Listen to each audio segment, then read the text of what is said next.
If you're experiencing self-improvement depression, it is more than likely inaction that is killing you, that is crippling you. Now, what is self-improvement depression? For those of you that have it, and again, I use depression colloquially because depression, there's a very distinct definition for that, and it's not just, oh, because you're sad, because your life is out of order. But I'm just using depression because it's just a jargon that makes sense. But anyways, self-improvement depression is when you know what you're supposed to be doing, but you're not doing it, and that's taking a toll on your conscious every day because you're not hitting your target, right?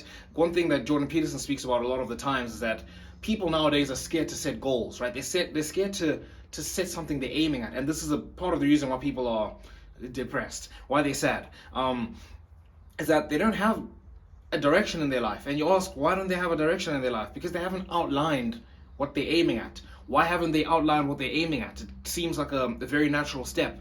The reason they don't outline what they're aiming at is because if you have something you're aiming at, then you will know if you're failing. And it's just better to not have something to aim at because, well, you don't know that you're failing, than to have something you're aiming at and have a chance that you're not going to achieve it, right? So this is the thing with self-improvement depression. And again, it's not like, oh, you want to like backtrack and just stop and just give up. And that's what happens to a lot of people, right? You set a goal, you try hit it, you try keep hitting it. Eventually, you're like, I failed enough. I don't want to feel this anymore. So let me just give up on it. Let me just throw it away. An example would be going to the gym. I want to go to the gym. I want to hit a certain weight. I want to eat a certain way. I want to train consistently. And when that happens over a long enough period of time where you're not hitting those targets, it's like, oh, I don't go to the gym anymore. It's just easier to just completely give up because now I know, well, today I don't have to work out because I don't work out, right? So I don't have that goal that I'm aiming at. So that's where self-improvement depression comes from. And more specifically, I think what a lot of us go through, depending on like how long you've been going through it. For me, I'd say an advanced level of self-improvement depression again. It's because I've outlined everything I need to do. I have my routines drawn up. I have my workout routines drawn up. I know what my goals are for my weight. I know when I want to bulk up to a certain point and then cut and bulk. And I know what I want to do with that. I know what I want to do to like make money and what I'm aiming at.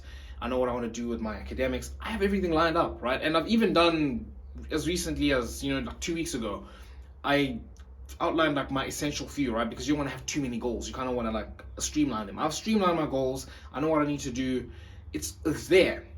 But what's killing me is inaction, right? And the worst thing about inaction is that the longer it goes on, and with self-improvement depression, if you're someone like me, you still want to keep progressing, right? I'm not just sitting there doing nothing.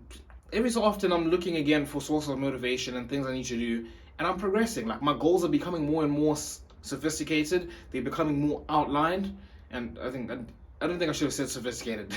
They're becoming more simple. They're becoming more, I know exactly what I need to do, and every couple of weeks that passes, they're just becoming more and more clear to me, right? But the thing is, the longer I take part in that process without acting, the more paralyzing it is. Because, well, if I've got all the tools I need to achieve my goals, I've outlined everything I need to do, I know how to do it, and I'm not doing it, what's going to get me to do it, right?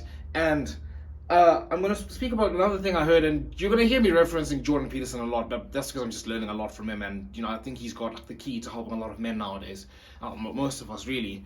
But he spoke about the phenomenon, well, not the phenomenon, but just what happens when people are like in a depressed state, and they don't want to face their problems or whatever, but they wake up and they do a bit of spring cleaning, right? And they just do something that's quite easy to do. Something I've been doing when I've been struggling with my inaction is I just do some push-ups, because that's easy. That's easier to do than to do the thing I'm running away from.